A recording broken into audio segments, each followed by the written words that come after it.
నమస్తే welcome to STV news నేను రేవతి ముందుగా హెడ్లైన్స్ చూద్దాం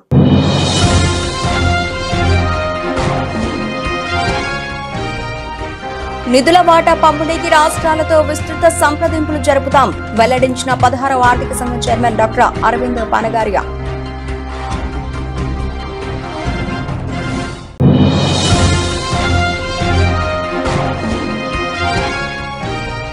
కూటమి ప్రభుత్వంపై మాజీ మంత్రి బుగ్గన రాజేంద్రనాథ్ సంచలన ఆరోపణలు ప్రభుత్వం ఒక రాజధాని కడుతున్నారా నగరం కడుతున్నారా చెప్పాలని ప్రశ్న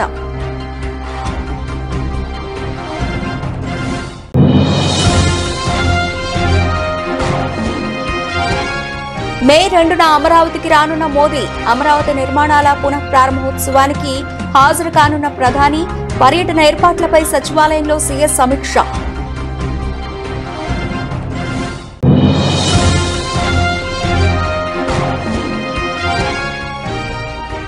నాటక రంగానికి పూర్వ వైభవం తీసుకువస్తాం త్వరలో నంది అవార్డులు నంది నాటకోత్సవాలు పునః ప్రారంభిస్తామని ప్రకటించిన మంత్రి దుర్గేష్ ఆంధ్రప్రదేశ్ ప్రస్తుతం అనేక ఆర్థిక సవాళ్లను ఎదుర్కొంటోంది. ఇప్పుడు ఆర్థిక సంఘం నిధులిచ్చి ఆదుకుంటే భవిష్యత్తులో దేశాభివృద్ధిలో కీలక పాత్ర పోషిస్తుంది. అన్ని అంశాలను పరిగణలోకి తీసుకుని రాష్ట్రాన్ని ఆదుకోవాల్సి ఉంది. రాష్ట్రానికి ప్రత్యేకంగా కొన్ని గ్రాంట్లు కావాలి. నదుల అనుసంధానానికి 80,112 కోట్ల రూపాయలు, తాగునీటి ప్రాజెక్టులకు 10,000 కోట్ల రూపాయలు, అమరావతికి ప్రస్తుతం కుదిరిన రుణ ఒప్పందాల విలువ పోను మిగిలిన మొత్తం 47,000 కోట్ల రూపాయలు, మౌలిక సౌకర్యాల కల్పనకు 88,430 కోట్ల రూపాయలు కావాలి. సాంకేతిక ఆధారిత ఆర్థిక వ్యవస్థ అభివృద్ధికి 13,511 కోట్లు, విశాఖ తిరుపతి ప్రాంతీయ హబ్ అభివృద్ధికి 30,000 కోట్ల రూపాయలు నిధులు ఇవ్వాలని ఆర్థిక సంఘం సిఫార్సు చేయాలని రాష్ట్ర ప్రభుత్వం కోరింది. రాష్ట్రానికి వచ్చిన 16వ ఆర్థిక సంఘానికి ఈ మేరకు సచివాలయంలో ముఖ్యమంత్రి చంద్రబాబు, ఉప ముఖ్యమంత్రి పవన్ కళ్యాణ్ మెమోరాండం సమర్పించారు. ముఖ్యమంత్రి చంద్రబాబు, ఆర్థిక శాఖ ముఖ్య కార్యదర్శి పీయూష్ కుమార్లు ఇచ్చిన ప్రెజెంటేషన్ లోనూ ఈ అంశాలన్నీ ప్రస్తావించారు. నిధుల వాటా కేటాయింపులో 15వ ఆర్థిక సంఘం పరిగణలోకి తీసుకున్న అంశాలు కాకుండా 16వ ఆర్థిక సంఘం భిన్నంగా ఆలోచించాలన్నారు.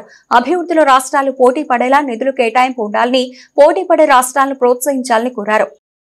Andhra Pradesh is in a dynamic phase of transformation under the dynamic leadership of Honorable Chief Minister Sri Nara Chandrababu Naidu garu.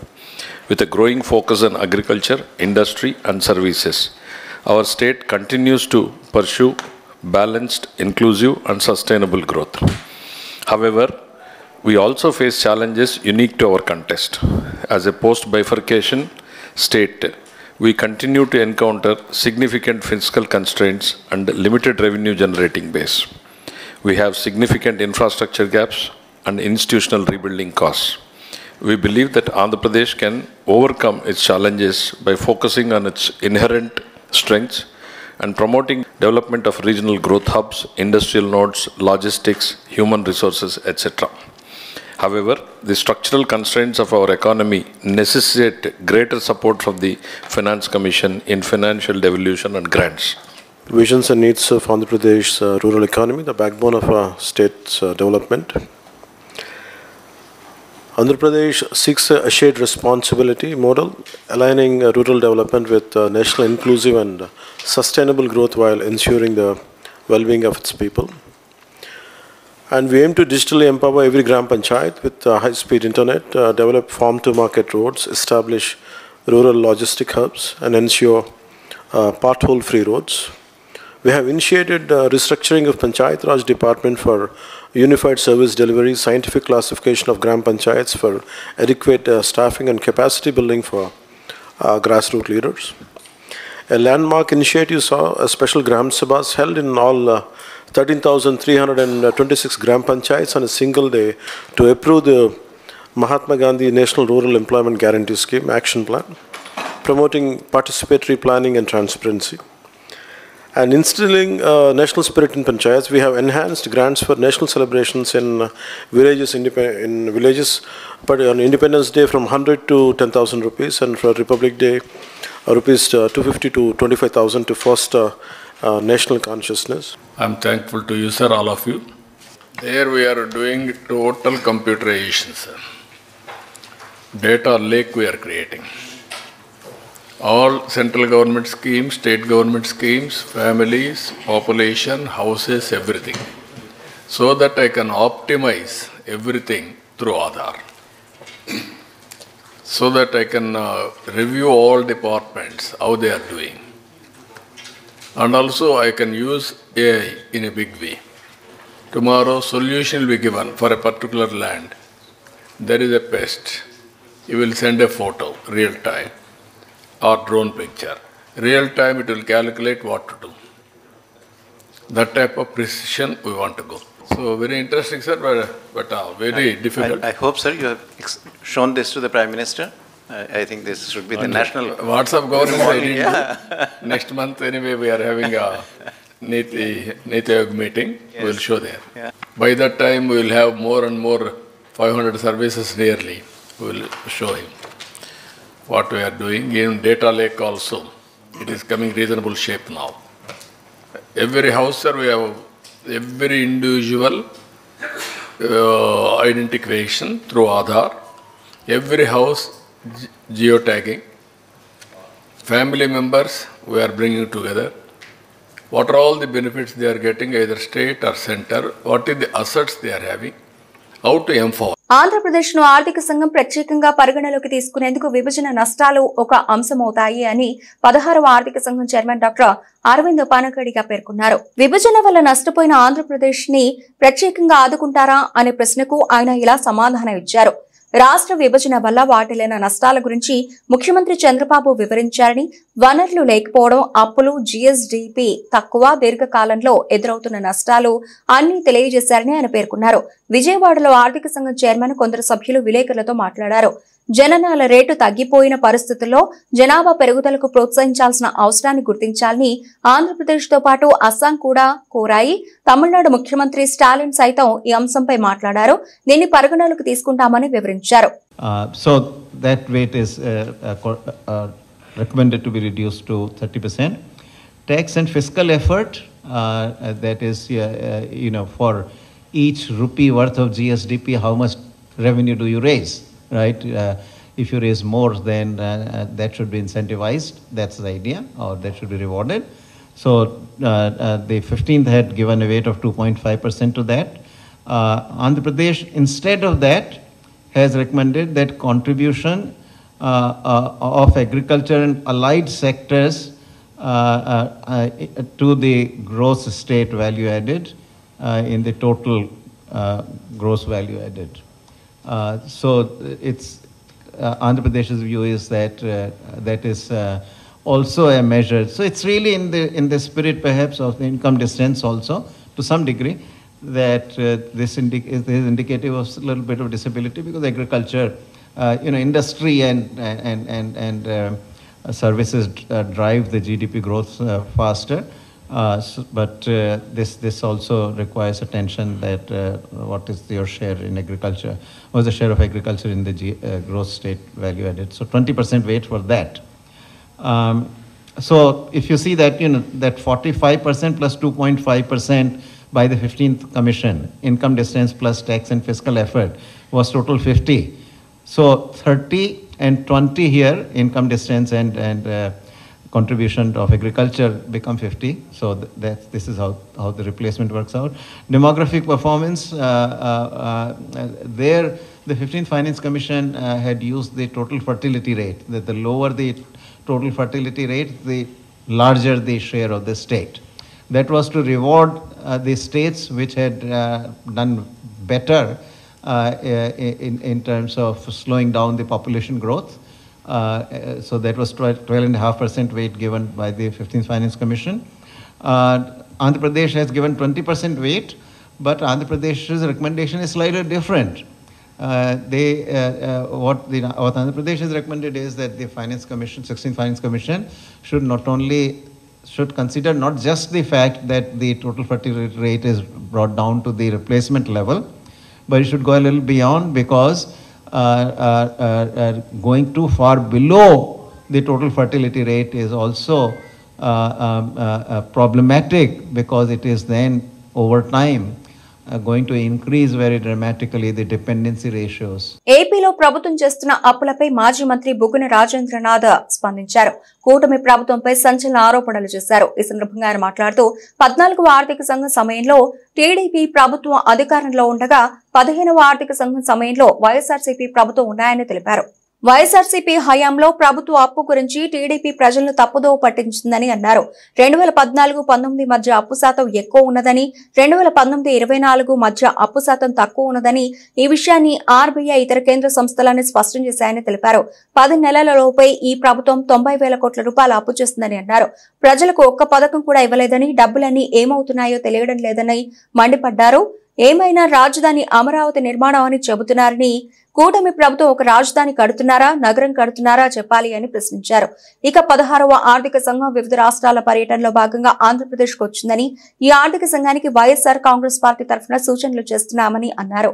ఆర్థిక సంఘం రాష్ట్రానికి సంబంధించిన పన్నుల వాటా, స్థానిక సంస్థల గ్రాంటు, ప్రత్యేక గ్రాంట్లు సిఫార్సులు చేస్తుందని, సెస్లు, సర్చార్జీల కారణంగా రాష్ట్రాలకు వచ్చే పన్నుల వాటా తగ్గుతోందని వివరించారు. అదేవిధంగా ఏవైతే రాష్ట్రానికి సంబంధించిన వ్యవహారాలు ఉన్నాయో తెలియజేయడం కూడా జరిగింది. ఒకటి ముఖ్యంగా ఆర్థిక సంఘం చేసే సిఫార్సులు ఏవైతే ఉంటాయో రాష్ట్రాలకు సంబంధించిన పన్నుల వాటా కేంద్రానికి వివిధ పన్నుల ద్వారా ఏదైతే రెవెన్యూ సమకూరుతుందో, income tax, corporation tax, GST, customs, central excise ఇవన్నీ కూడా ఉంటాయో అందులో రాష్ట్రాలకు కూడా కొంత వాటా వస్తుందన్నమాట. ఎందుకంటే రాష్ట్రాలన్నీ కలిపితేనే దేశం అవుతుంది కాబట్టి. అయితే అది ఎంత వాటా రావాలా అనేది ఆర్థిక సంఘము సిఫార్సు చేస్తారనమాట. అదేవిధంగా వివిధ రాష్ట్రాలలో కూడా ఏ రాష్ట్రానికి ఎంత రావాలని కూడా ఆర్థిక సంఘం సిఫార్సు చేస్తారనమాట. ఇదే కాకుండా స్థానిక సంస్థలకు గ్రాంటు, ఏదన్నా విపత్తు జరిగినప్పుడు గ్రాంటు, ప్రత్యేకమైన రాష్ట్రాలకు సంబంధించిన కొన్ని అవసరాలకు గ్రాంటు, ఇవన్నీ కూడా సిఫార్సులు చేస్తారు. అయితే ముఖ్యంగా రాష్ట్రాలకు సంబంధించిన పన్ను వాటా, వివిధ రాష్ట్రాలకు సంబంధించిన ఎంత వాటా అనేది ముఖ్యమైన వారి బాధ్యత. అందులో భాగంగా వైఎస్ఆర్ కాంగ్రెస్ పార్టీ తరఫున చెప్పడం జరిగింది. 14వ ఆర్థిక సంఘము మొట్టమొదటిసారిగా డాక్టర్ వైవి రెడ్డి గారు ఉన్నప్పుడు 32% నుంచి 42%కు పెంచడం జరిగింది. ఆ తర్వాత డాక్టర్ ఎన్కే సింగ్ గారు 15వ ఆర్థిక సంఘం కూడా 41% ఇవ్వడం జరిగింది. కానీ నిజానికి చూస్తే ఇంచుమించు 10% తగ్గుతుందన్నమాట రాష్ట్రాలకు వచ్చేటప్పటికి. అంటే 42% ఒకవేళ సిఫార్సు చేసినా మనకు వస్తుండేది 32%. అంటే ఒక సామాన్య మానవునికి అర్థం కావాలంటే ఈ ఇష్యూ, ఒకవేళ ఒక రాష్ట్రానికి ఒక సంవత్సరము 40,000 కోట్లు రావాలని ఒకవేళ పన్నుల వాటా ఉంటే నిజానికి వచ్చేటప్పటికి 30,000 వస్తుందన్నమాట. ఎందుకు తగ్గుతుంది అంటే కేంద్రము సెస్సులు, సర్చార్జీల పేరు మీద వివిధ ప్రత్యేకమైన కారణాలకు అని చెప్పేసి ఈ వాటాలో నుంచి తగ్గిపోతుందన్నమాట. మేము వైఎస్ఆర్ కాంగ్రెస్ పార్టీ తరఫున సిఫార్సు మా సలహా ఏమంటే, అయ్యా 42 ఇచ్చినా మీరు మళ్ళీ చేతికి వచ్చేటప్పటికి 30 వస్తుంది కదా, అట్లా బదులు ఒక పని చేయండి, 50 ఇవ్వండి. ఎందుకంటే 30 ఇచ్చేది 42 మొట్టమొదటిసారిగా ఎప్పుడు డాక్టర్ వైవి రెడ్డి గారు సిఫార్సు చేయడం జరిగింది. ఎందుకంటే రాష్ట్రాలకు వాళ్లకు ఇండిపెండెన్స్ ఉండాలి, వాళ్ళకు అటానమీ ఉండాలి, వాళ్లకు ఏ విధమైన ఖర్చులు ఉంటాయో వాళ్ళకే తెలుసు. కాబట్టి ప్రతి విషయంలో కూడా కేంద్రము రాష్ట్రాలకు ఇది ఈ విధంగా చేయి, ఈ విధంగా చేయొద్దని చెప్పేదొద్దు. రాష్ట్రాలకు వాళ్ళ ప్రభుత్వాలు ఉన్నాయి, వాళ్ళు ఎన్నుకున్నారు కాబట్టి వాళ్ళ కొద్ది వాళ్ళ ఖర్చులు వాళ్ళు చూసుకుంటారు, వాళ్ళ ఇష్టపూర్వకంగా ఖర్చులు చేసుకోవాలనే ఉద్దేశంతో పెంచడం జరిగింది. మరింత పెంచండి 50%కి, 50కి పెంచితే కనీసం 40 అన్నా వస్తుంది కదా అని చెప్పి ఒక సలహా ఇవ్వడం జరిగింది. ఇంకో సలహా ఏమంటే, మామూలుగా 1971 సెన్సస్ తీసుకుంటారు, ఇప్పుడు 2011 తీసుకుంటున్నారు. 1971 నుంచి 2011 చూస్తే వివిధ రాష్ట్రాలు ఏదైతే కుటుంబ నియంత్రణ వలన జనాభా తగ్గించుకోగలిగిన వాళ్ళందరికీ కూడా ఈరోజు నష్టం కలుగుతుంది. కాబట్టి మేము సలహా ఏమి ఇచ్చినామంటే, ఏ రాష్ట్రాలు అయితే కుటుంబ నియంత్రణ ప్రోగ్రాం కింద జనాభా తగ్గించుకున్నారో ఆ రోజు అవసరాల కొద్దీ వాళ్ళని ఈ విధంగా పెనాల్టీ వేయడం తప్పవుతుంది. కాబట్టి మరొకసారి బోనస్, అంటే ఏ రాష్ట్రాలు అయితే ఆ ప్రోగ్రాం చక్కగా నిర్వహించినారో తద్వారా జనాభా తగ్గిందో వాళ్ళకు బోనస్ ఇవ్వండి, ఆ బోనస్ ద్వారా మరింత మేకప్ అవుతుంది అనేది కూడా ఒక సలహా ఇవ్వడం జరిగింది. విజయవాడ క్యాంపు కార్యాలయంలో వెలుగొండ ప్రాజెక్టుపై ఇరిగేషన్ అధికారులతో మంత్రి నిమ్మల రామానాయుడు సమీక్ష సమావేశం నిర్వహించారు. ఈ సమీక్షకు ఈఎన్సీ ఎం వెంకటేశ్వరరావు, ప్రాజెక్టు సిఈ, ఎస్సీ మరియు ఇతర ఉన్నతాధికారులు హాజరయ్యారు. అనంతరం మంత్రి మాట్లాడుతూ ఏప్రిల్ నెలలో ఇప్పటికే 432 మీటర్ల లైనింగ్ పూర్తి చేయాల్సి ఉండగా 72 మీటర్లు మాత్రమే చేయడంపై ఏజెన్సీ అధికారులపై మంత్రి అసహనం వ్యక్తం చేశారు. చంద్రబాబు 2026 జూన్ లక్ష్యం నెరవేరాలంటే టన్నెల్ 2 బెంచింగ్, లైనింగ్ పనులు మరింత వేగం పెంచాలని ఆదేశించారు. టన్నెల్ 2లో చిక్కుకొని ఉన్న టన్నెల్ బోరింగ్ మిషన్ తొలగించడానికి టీబీఎం విలువ నిర్ధారించడానికి కమిటీని నియమిస్తున్నామన్నారు. టన్నెల్ బోరింగ్ మెషిన్ తొలగింపుకు కోర్టు స్టే ఆర్డర్ ప్రకారం సాధ్యం కాకపోతే టీబీఎం నిలిచిపోయిన ప్రదేశంలో సమాంతరంగా టన్నెల్ నిర్మాణానికి ప్రతిపాదన కూడా సిద్ధం చేయాలని అధికారులకు ఆదేశించారు. రాష్ట్రంలో 16వ ఆర్థిక సంఘం చైర్మన్ డాక్టర్ పనగాడియా సభ్యుల పర్యటన సందర్భంగా ఆర్థిక శాఖ బుధవారం రాత్రి ప్రత్యేక విందు ఏర్పాటు చేసింది. విజయవాడ బెర్మ పార్క్ లో విందుతో పాటు సాంస్కృతిక కార్యక్రమాలు నిర్వహించారు. ముఖ్యమంత్రి చంద్రబాబు, రాష్ట్ర మంత్రివర్గ సభ్యులు, అన్ని ప్రభుత్వ శాఖల ఉన్నతాధికారులు విందులో పాల్గొన్నారు. ఆర్థిక సంఘం చైర్మన్ పనగాడియా ముఖ్యమంత్రి చంద్రబాబు అనేక అంశాలపై ముచ్చటించుకున్నారు. మంత్రులు, ఆర్థిక సంఘం సభ్యులు వివిధ అంశాలు పంచుకున్నారు. అక్కడ ఏర్పాటు చేసిన స్టాళ్లను సందర్శించారు. కళాకారులతో ముఖ్యమంత్రి, ఆర్థిక సంఘం చైర్మన్ ఫోటోలు తీయించుకున్నారు.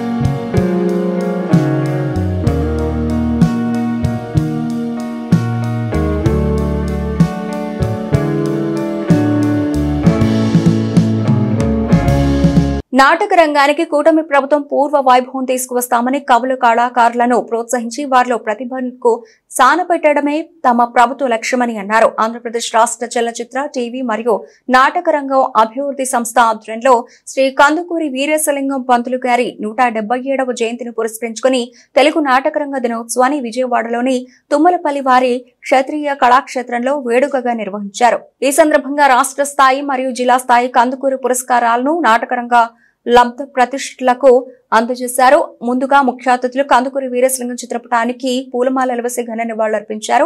అనంతరం ఏర్పాటు చేసిన సభలో రాష్ట్ర పర్యాటక, సాంస్కృతిక, సినిమాటోగ్రఫీ శాఖ మంత్రులు కందుల దుర్గేష్ మాట్లాడుతూ నాటకరంగ కళాకారులను ప్రోత్సహించడంలో భాగంగా ఈ ఏడాది నుండి కూటమి ప్రభుత్వం నంది అవార్డులు, నంది నాటకోత్సవాలను పునఃప్రారంభించనున్నామని మంత్రి కందుల దుర్గేష్ తెలిపారు. ఎక్కడైతే కవులు, కళాకారులు సంతోషంగా ఉంటారో ఆ రాష్ట్రం సుభిక్షంగా ఉంటుందని తెలిపారు.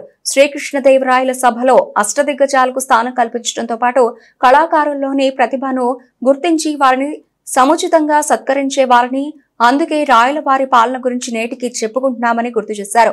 నేటి యువత ఓటీటీలపై మొగ్గు చూపుతున్నారని, కానీ అసలైన ఆనందం పద్య, గద్య నాటకాల్లో ఉందన్న విషయం మనం వారికి అవగతమయ్యేటట్లు చెప్పగలిగితే ఫలితం ఉంటుందని, యువత నాటక రంగంపై ఆసక్తి కలిగే విధంగా సాంఘిక, ఆధునిక నాటకాలకు పెద్దపీట వేయాలని మంత్రి దుర్గేష్ అన్నారు.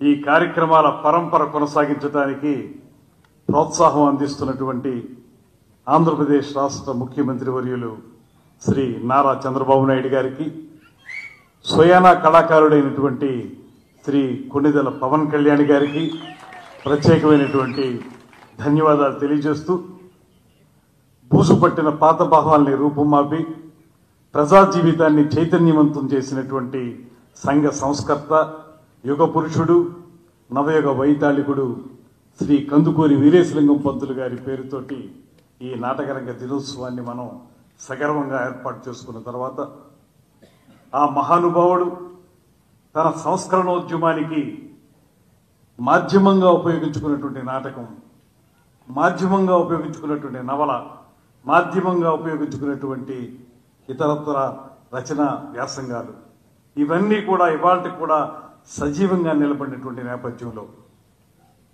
తెలుగులో మొట్టమొదటి నాటకాన్ని శ్రీ కందుకూరి వీరేశలింగం పంతులు గారే రచించారనేటువంటి మాట మనందరికీ తెలుసు.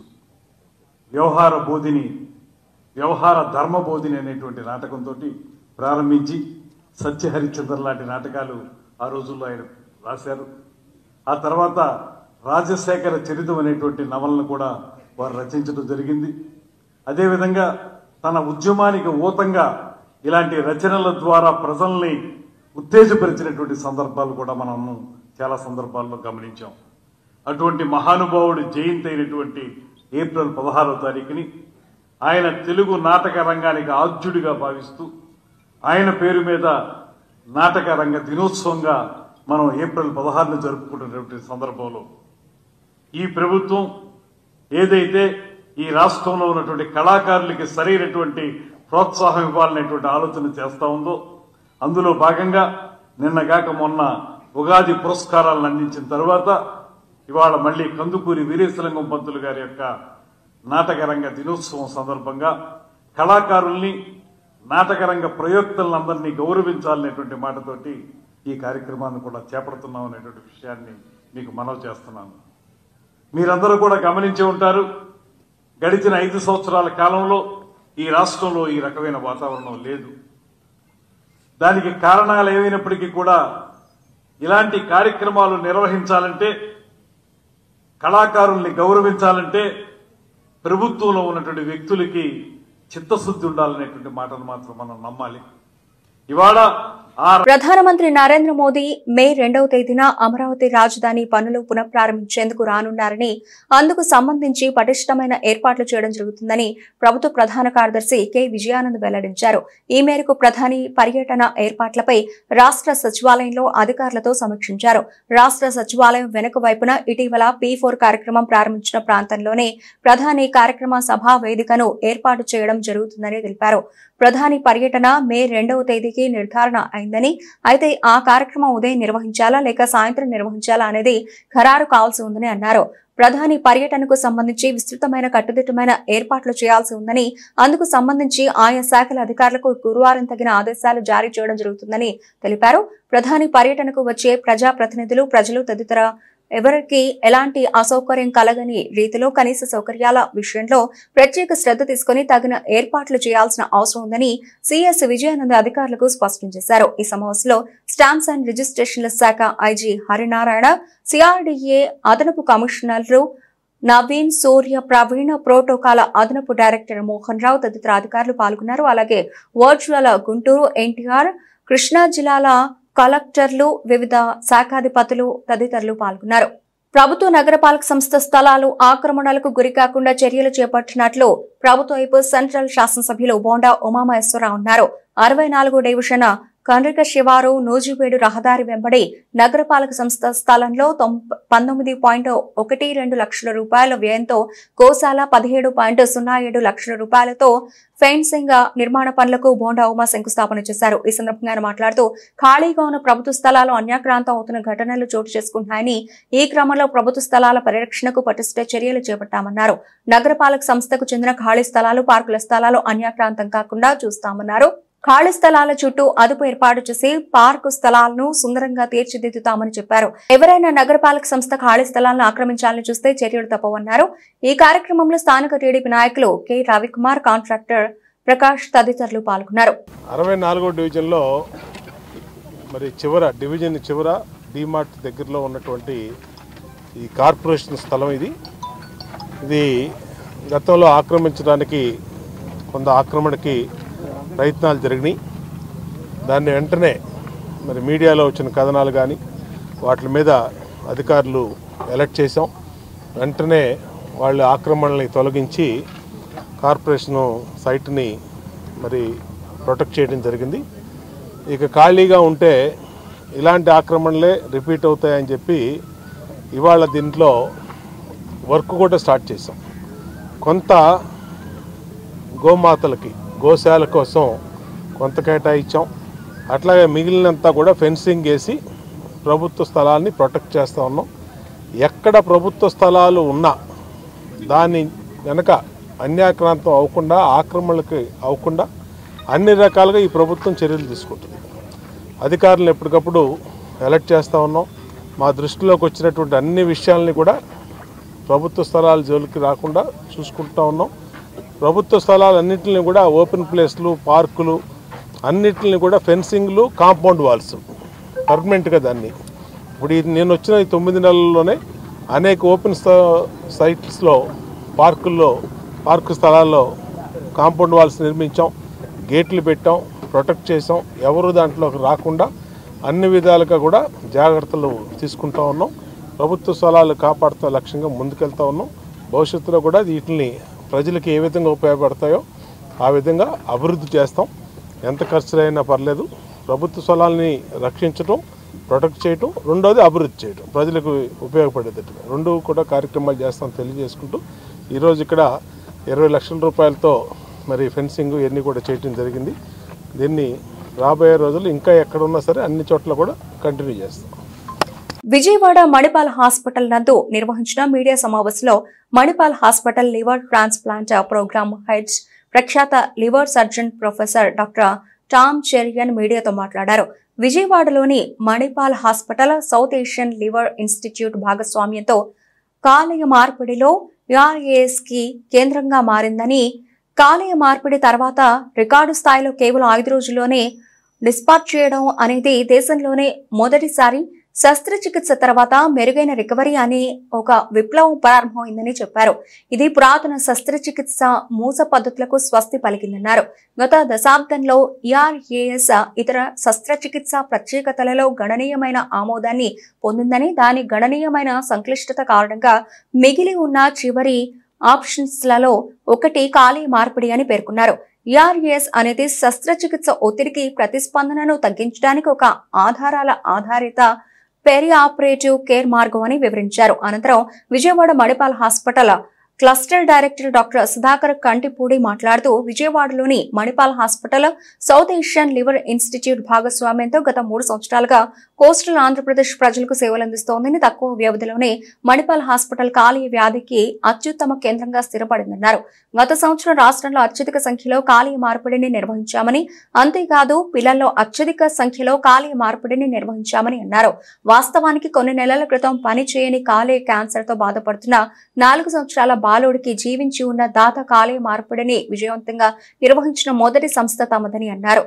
ఇవాళ ప్రెస్ మీట్ ఎందుకు పెట్టామంటే, ఒక మణిపాల్ అధ్యాయంలో ఒక వండర్ఫుల్ మైల్ స్టోన్ అచీవ్ చేశాము. అది ప్రొఫెసర్ టామ్ చెరియన్ గారి ద్వారా రీసెంట్గా ఆపరేట్ చేసిన liver transplant cases, majority of the cases enhanced recovery after surgery అని ఆ కేర్ పాత్వే యూజ్ చేయడం వల్ల పేషెంట్స్ విత్ ఇన్ 1 వీక్ లోపు ఆర్ ఇంకా తక్కువ సమయంలో డిశ్చార్జ్ అవ్వడం జరిగింది. దీనివల్ల పేషెంట్కి ఎలాగ ఉపయోగం అంటే, ఖర్చు అనేది చాలా తగ్గిపోతుంది. ఇప్పుడు రీసెంట్గా విన్నాము మనం హైదరాబాద్లో కొన్ని hospitals, I don't want to name the hospitals, but liver transplant సర్జరీకి ఫ్యూ హాస్పిటల్స్ ఒక 50 లక్షల వరకు కూడా తీసుకున్న రోజులు ఇవి. రీసెంట్గా వన్ ఆఫ్ ద నోన్ పేషెంట్కి వాళ్ళు 40 lakhs వరకు ఛార్జ్ చేశారు. సో ఇది ఎందుకంటే అది ఎక్కువ తక్కువ అని డిబేట్ పక్కన పెడితే, పేషెంట్ స్టే తక్కువ ఉంటే మన హాస్పిటల్ మీద బర్డెన్ తక్కువ ఉంటుంది, ప్లస్ పేషెంట్ మీద వాళ్ళ కుటుంబాల మీద కూడా బర్డెన్ తక్కువ ఉంటుంది. సో ఈ కేర్ పాత్వే అనేది యూజ్ చేయడం వల్ల ఈ ఘనత సాధించగలిగాము. సో మణిపాల్ హాస్పిటల్ ఇప్పటి వరకు సౌత్ ఏషియన్ లివర్ ఇన్స్టిట్యూట్తో కొలాబరేషన్ అయిన తర్వాత లాస్ట్ 1 year ఒక్కటే చూసుకుంటే ఆల్మోస్ట్ ఒక 22 సర్జరీస్ జరిగాయి. అన్నీ కూడా మంచి విజయవంతంగా సక్సెస్ రేట్ చాలా హైగా ఉంది. అండ్ పేషెంట్స్ ఆర్ ఆల్ అందరూ కూడా బాగా కోలుకుని ఇంటికి వెళ్ళడం జరిగింది. అండ్ లివర్ ట్రాన్స్ప్లాంట్ ప్రోగ్రామ్ మొదటి నుంచి కూడా మన డివైడెడ్ ఆంధ్రాలో మణిపాల్ హాస్పిటల్ ఎప్పుడు కూడా ముందుంది. And we are doing very well in the liver transplant. మన అవుట్కమ్స్ అన్నీ కూడా చాలా on par with the best.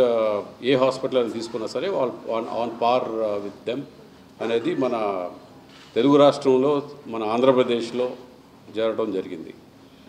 So ఈ కేర్ పాత్వే అనేది ప్రొఫెసర్ టామ్ గారు ఎక్స్ప్లెయిన్ చేస్తారు. అండ్ ఈ సందర్భంగా మా లివర్ డిసీజెస్ టీమ్ అంటే ప్రొఫెసర్ టామ్ గారితో పాటు మా మెడికల్ గ్యాస్ట్రోఎంట్రాలజిస్ట్ డాక్టర్ రాజేష్ బర్తిని and doctor Rajesh Chandra wonderful ఒక టీం వర్క్తో. ఎందుకంటే లివర్ ట్రాన్స్ప్లాంట్ పేషెంట్ ఫస్ట్ వెళ్ళేది వాళ్ళ దగ్గరికి వెళ్తారు. వాళ్ళ దగ్గరికి వెళ్ళి అక్కడ డయాగ్నోజ్ అయ్యి తర్వాత సర్జన్ దగ్గరికి వెళ్ళడం జరుగుతుంది. సర్జన్ తో పాటు మన పోస్ట్ ఆప్ రికవరీ అవడం వెరీ ఇంపార్టెంట్ ఫేస్. అది మన డాక్టర్ అరవింద్ గారు ఉన్నారు. And he plays a very crucial role in the post operative phase also. So వీళ్ళందరి టీం సహకారంతో we are doing successfully running the programme very well. So ఫర్దర్గా ఈ details professor Tom గారు మాట్లాడతారు. Okay. My team members, Dr. Rajesh, Dr. Arvind, we are a big team here. Nearly 20 people, 30 people of our hospital, Manipal Hospital's team is involved in liver transplantation. Today, we have come to celebrate one special fact. We have discharged a transplant patient 5 days after liver transplantation. That is a record, I think, for our country. Srinivas will tell you the story himself. Normal discharge after transplantation, maybe 10 years ago, when I first started doing transplants, was 21 days. Then we made it 14 days. But within 1 week, discharging post liver transplant is extremely rare. I think 5 days is almost unheard of. So the point I'm making is, about 1.5 years ago, Dr. Sudhakar, Dr. Rajesh, Dr. Arvind, me, we sat down, we created a new protocol. So what you are seeing today is the result of 2 years of work where we started working on the patient before the transplant, making their chest better, making their kidneys better. Then inside the operation, we changed some things. We reduced the amount of blood transfusion. We started to take out the tube and taking the patient out of the ventilator in the same day as the operation. Post-operatively, we changed many things. From the second day, we started feeding the patients. All these things is what has led to the improvement that we are seeing today. Today, the Manipal South Asian Liver Program is doing 70% of the transplants in Andhra Pradesh is done by us. And in our group, 70%, not 70%, maybe at least 50% of our patients are getting discharged within 7 days of their operation, both donor and recipient. So why is it so important? I think, like Dr. Sudhakar said, the first point is, if we can show this consistently over the next 1 or 2 years, I think slowly the cost for patients will come down, number one. Number two, if they are staying less in hospital, I think the chances of infections will come down. Third thing is, so many medications, many things that is being done, pressure sores, so many things that is happening because of a long stay, hopefully will be reduced. So I think this is a major milestone in liver transplantation, and I am very happy by God's grace that we were able to achieve it. You must, I want to invite, shall I call Srinivas, please? You can come behind us. He is, I think, the country's record for discharge within about 5 days.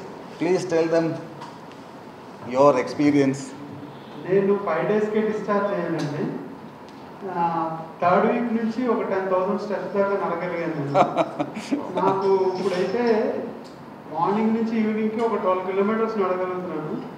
ఒక machine కొనుక్కోమని suggest చేశారు sir. దాని మీద ఒక morning 15 minutes, evening 15 minutes చేస్తున్నాను. Surgery అయ్యాక 95 కేజీస్కి వెళ్ళానండి 84 నుంచి. నా 84కి వచ్చాను. ఇప్పుడు నాకైతే ఇబ్బంది ఏమీ లేదు సార్. ఆఫ్టర్ సర్జరీ నేను తిండి కానీ నాకు ఏది ఇబ్బంది కలగలేదు. డైట్ అది సఫిషియెంట్గా తీసుకుంటున్నాను. ఒక్కరోజు కూడా నాకు ఇబ్బంది రాలేదు. నేనంటే స్టిచెస్ కానీ పెయిన్స్ కానీ అలాంటివి అనిపించలేదు నాకు. సర్జరీ జరిగిన తర్వాత కూడా నార్మల్గానే ఉన్నాను. 5 days కూడా సెకండ్ డే నడిపించారండి నన్ను మా ఐసీయూలో. సెకండ్ డే నుంచి కూడా ఇబ్బంది ఏం లేకుండా చాలా హ్యాపీగా. ఇప్పటికీ ప్రాబ్లం అయితే రాలేదు సార్. నాది January 4th అయింది ఆపరేషన్. ఈ రోజు దాకా నేను బయటకంటే వెళ్ళట్లేదు, కానీ ఇంట్లోనే శుభ్రంగా ఎక్సర్సైజ్ చేసుకోవడం, వాక్ చేసుకోవడం అన్ని ఇంట్లో చేసుకోగలుగుతున్నాను. నా పని అయితే నేను ఫుల్గా చేసుకుంటాను సార్, ఇబ్బంది ఏం లేదు. మా వైఫ్కి కూడా హెల్ప్ చేయగలుగుతున్నాను నేను, ఏ పని అన్నాను. నాకైతే ప్రాబ్లం లేదు సార్, హెల్త్ వైజ్ కానీ వర్క్ సైడ్ కానీ ఏది ప్రాబ్లం లేదు. చాలా హ్యాపీగా ఉంది. Thank you sir. బులెటిన్ ముగించే ముందు హెడ్లైన్స్ మరోసారి.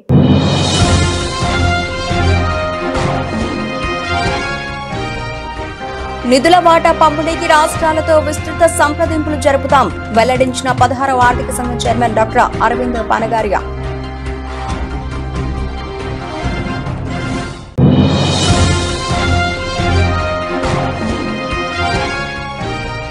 కూటమి ప్రభుత్వంపై మాజీ మంత్రి బుగ్గన రాజేంద్రనాథ్ సంచలన ఆరోపణలు. ప్రభుత్వం ఒక రాజధాని కడుతున్నారా, నగరం కడుతున్నారా చెప్పాలని ప్రశ్న.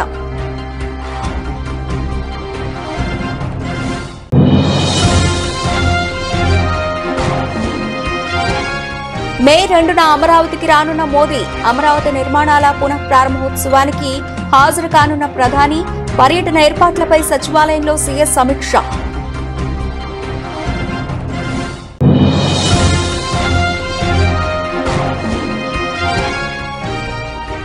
నాటక రంగానికి పూర్వ వైభవం తీసుకువస్తాం. త్వరలో నంది అవార్డులు, నంది నాటకోత్సవాలు పునః ప్రారంభిస్తామని ప్రకటించిన మంత్రి దుర్గేష్. ఇవి ఇప్పటివరకు నా బులెటిన్ అప్డేట్స్. మరిన్ని అప్డేట్స్ తో మళ్ళీ కలుద్దాం. అంతవరకు సెలవు, నమస్తే.